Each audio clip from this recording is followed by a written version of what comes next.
मैं कृष्ण शर्मा, प्रेसिडेंट पाकिस्तान हिंदू मंदिर management committee, government of Pakistan. मैं पाकिस्तान में बसने वाली तमाम हिंदू आबादी के बिहाफ पे आज मार्का हक के जश्न के सिलसिले में अपने तमाम पाकिस्तानी बहन और भाइयों को मुबारकबाद पेश करता हूं।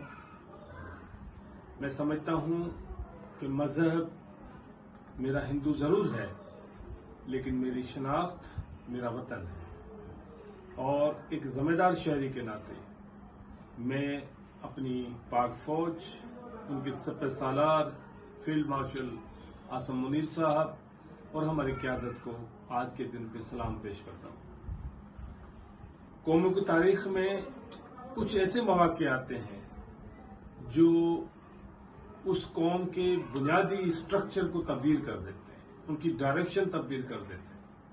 तो मैं समझता हूं कि मोदी के जिद, हिंदुत्व पॉलिसी और घमंड जो भारत का था, उसको तोड़कर जिस तरह से हमने फतह हासिल की, उसके नतीजे में पाकिस्तान की जो आलमी हैसियत है उसको माना गया।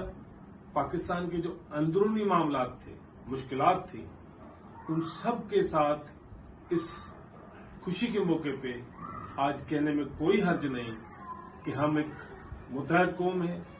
वो जो पोलराइजेशन था सोसाइटी में, वो खत्म हो गया और मेरी उम्मीद है कि इस मार्का हक को पाकिस्तान की तारीख में हमेशा सोनेरी अल्फाज में लिखा जाएगा और हम एक जिंदा कौम के नाते हम हर साल इस अपने जश्न को, इस अपनी फतह को मनाएंगे और कोशिश करेंगे कि इसको ट्रांसलेट करें एक कौमी इत्तेहाद में, एक भाईचारे में, मजहबी हम आहंगी में, ताकि जितने भी मज़हब पाकिस्तान में हैं वो मिलके अपने मुल्क की तरक्की में अपना रोल अदा कर सकें। शुक्रिया। पाकिस्तान हमेशा जिंदाबाद।